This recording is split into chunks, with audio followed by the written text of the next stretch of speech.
안녕하십니까. 평신도 목회 훈련교재 제5과입니다.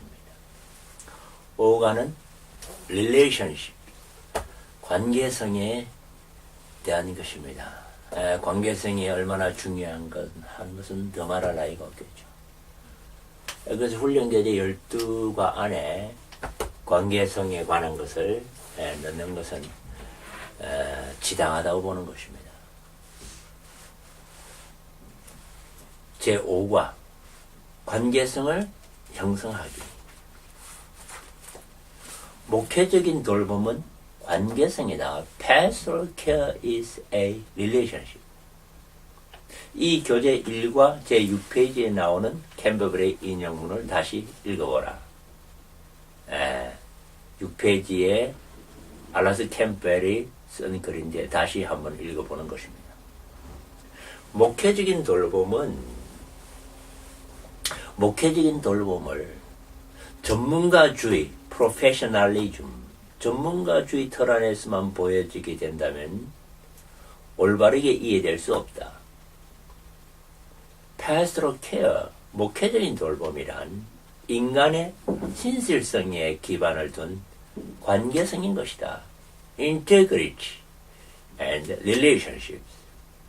그러한 관계성, relationship은 많은 지식의 축적이나 잘 익힌 기술에 의존하는 것이 아니라 우리 자신의 고통, 두려움, 그리고 상실로부터 온 것이고 또 그런 어려움, 두려움 속에 살고 있는 사람들을 향한 돌보는 태도에 달려있는 것이다. 이것이 pastoral care의 진정한 핵심이라고 보는 것이죠. 즉 pastoral care는 서로 간의 관계성이라는 그런 얘기겠죠. 여러분은 어떻게 생각하십니까? 목회적인 돌봄이 관계성이다. 어떻게 생각하세요? 제가 아는 어떤 목사님은 이 사역을 오래 해보니까 10년 정도 이상 해보니까 남는 것이 결국은 relationship, 관계성이더라. 스타팅은 PAC로 하지만은 시간이 가면 갈수록 결국 그 PAC가 무르익으면은 relationship, 관계성으로 발전한다는 것이죠.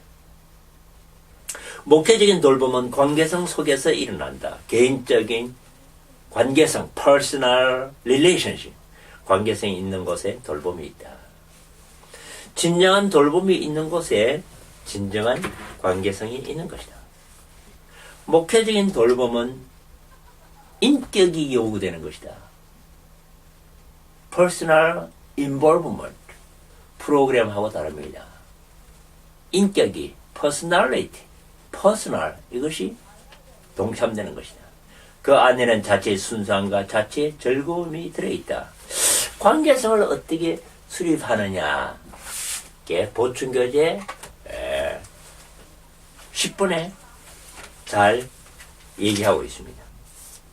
관계성을 수립하는 데에는 8가지, 보니까 5가지네요. 5가지 필수적인 요청 사항이 있다는 것이죠. 첫째, 관계성을 수립하려면 그 사람을 위해서 기도하라. 그러나 그냥 기도하지 말고 이름을 부르면서 기도하라. 매일 기도하라. Pray every day. Daily prayer. 특성상을 자세하게 기도하라. 두 번째는 sensitive. 예민하라. 감정이입. 공감적으로. 감정이입이라는 게 뭡니까? 그 사람의 신발을 내가 신어본다 그런 뜻 아닙니까? 그 사람의 입장이 내가 되어보는 것이죠. 존경심으로 하라. 세 번째, 초점을 맞추라. Focus on them. 그들에게 초점을 맞춰라. Focus. Agent on them. 그들의 주제에 초점을 맞추고 listening well. 잘 들어라. serving, 섬기라. 우리 자신을 주라. 그들의 상황과 필요에 주목하라.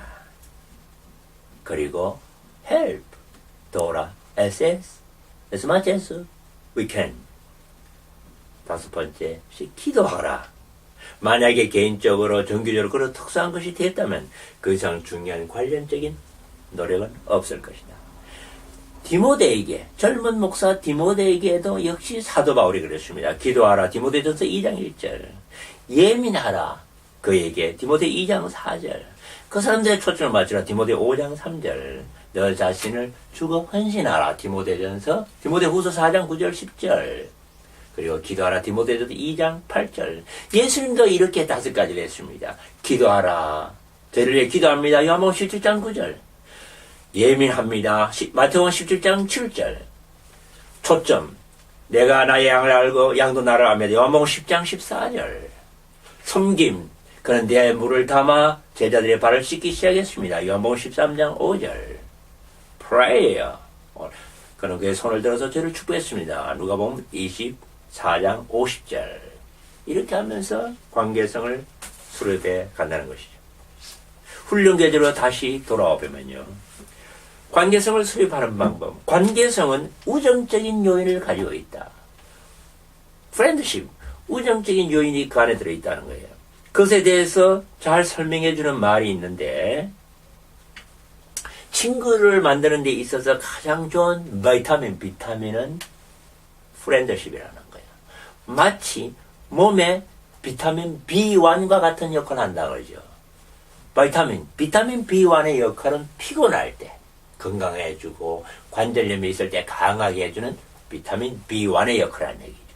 관계성에서 우정이라는 것, friendship은 바로 그런 역할을 해주기 때문에 관계성 이름은 너무 딱딱하니까 friendship, 우정적인 요소를 그 안에 들어놓으면 바로 좋은 관계성이 되는 것이다. 관계성을 가질 때에 이런 목회적 돌봄이 가능하게 된다는 것이죠. 그런 돌봄은 실제적이 되고 순수하고 그리고 자연스러운 것으로 인식이 된다는 것이죠. 두 번째, 그것은 도움을 요청하는 것을 더 수월하게 해준다는 것이죠. 좋은 관계성이 형성되어 있을 때에 필요할 때 I need your help. 난 내 도움이 필요하다. 이렇게 부탁할 수 있는 것은 좋은 관계성이 있을 때 가능하다는 얘기죠. 세 번째, 관계성이 잘 유지되면 사람들이 도움을 요청하려고 그들 자신이 다가오기 전에 우리가 먼저 인식할 수 있다는 것이죠. 좋은 관계성을 가지면 그 사람이 뭐가 필요한지를 우리가 그 사람이 얘기하기 이전에 벌써 인식한다는 것이죠. 목회적 돌봄이란 무엇이냐? 프로액티브. 내가 먼저 시작한다는 것이죠. 목회적 돌봄이라는 것은 내가 먼저 시작한다는 것이죠. 영향력에 대해서 얘기하는 사람도 있습니다. 가르침의 영향력은 50%다. 가르치면 50% 영향력. 모델이 되면 7%라.